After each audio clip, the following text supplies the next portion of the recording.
సుమన్ టీవీలో మీ personal and business promotions కోసం కింది నెంబర్కి కాంటాక్ట్ చేయండి. భారత కమ్యూనిస్టు పార్టీ సిపిఐ రాష్ట్ర సమితి పిలుపు మేరకు ఈ మదనపల్లి నియోజకవర్గంలో జరిగినటువంటి భూ కబ్జాలపైన మదనపల్లి జాయింట్ కలెక్టర్ గారికి వినతిపత్రం ఇవ్వడం జరిగింది. ఈ మదనపల్లి పట్టణంలో కోట్ల రూపాయలు విలువ చేసేటువంటి ప్రభుత్వ భూములు, చెరువులు, కుంటలు, వాగులు కబ్జా అయ్యాయి. ఇవి గతంలో ఉన్నటువంటి ఆర్డీఓ గారి దృష్టికి తీసుకొచ్చిన, ఈ అన్నమయ్య జిల్లా కలెక్టర్ గారి దృష్టికి తీసుకొచ్చినప్పటికి కూడా ఏ ఒక్క సమస్య కూడా పరిష్కారం కాలేదు. మరి ఇప్పుడు నూతనంగా వచ్చినటువంటి జాయింట్ సబ్ కలెక్టర్ గారైనా ఈ సమస్యలు పరిష్కరించాలని సిపిఐ పార్టీగా మేము కోరుతున్నాం. గత 20 రోజుల క్రితం ఇదే సబ్ కలెక్టర్ కార్యాలయంలో ఈ మదనపల్లి పట్టణంలో జరిగినటువంటి భూ కబ్జాలు, అసైన్డ్ భూములు, డాటర్స్ ల్యాండు, వీటిలో జరిగినటువంటి 22A ఫైల్లో జరిగినటువంటి గోల్మాల్లో రికార్డులు పూర్తిగా తగలబెట్టేశారు.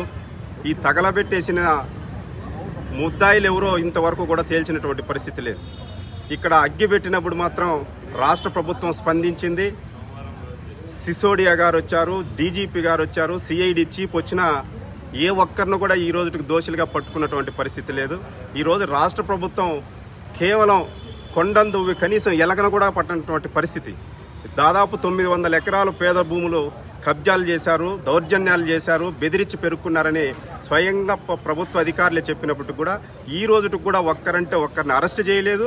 ఇక్కడ అగ్గిపెట్టిన వాళ్ళు ఎవరో కూడా తేల్చినటువంటి పరిస్థితి. ఈరోజు గతంలో వైఎస్ఆర్ కాంగ్రెస్ పార్టీ ప్రభుత్వంలో ఎవరైతే పేదల దగ్గర భూములు లాక్కున్నారో వాళ్ళని మేము ఏదో చేస్తామని చెప్పినటువంటి రాష్ట్ర ప్రభుత్వం ఇవాళ ఎందుకు చేయలేదో సమాధానం చెప్పాలి. ఆ భూ కబ్జాదారుల దగ్గర, ఆ రాజకీయ నాయకుల దగ్గర ఇవాళ ఈ ప్రభుత్వం కూడా వాటాల కోసమైనా ఎదురు చూస్తుందో తెలియనటువంటి పరిస్థితి. ఇప్పటికైనా రాష్ట్ర ప్రభుత్వం దోషుల్ని చూపించకపోతే, ఎవరైతే కబ్జాలు పాల్పడినారో వాళ్ళని అరెస్ట్ చేయకపోతే ఈ జరిగినటువంటి సంఘటనలో ఉన్నటువంటి ప్రభుత్వానికి కూడా భాగస్వామ్యం ఉందనేటువంటి అనుమానాలు ప్రజల్లో వస్తున్నాయి.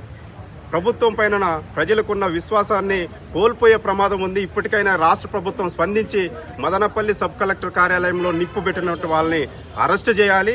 ఎవరైతే పేదల దగ్గర భూములు లాక్కున్నారో వాళ్ళ చట్టపరమైన చర్యలు తీసుకోవాలని సిపిఐ పార్టీగా మేము డిమాండ్ చేస్తున్నాం.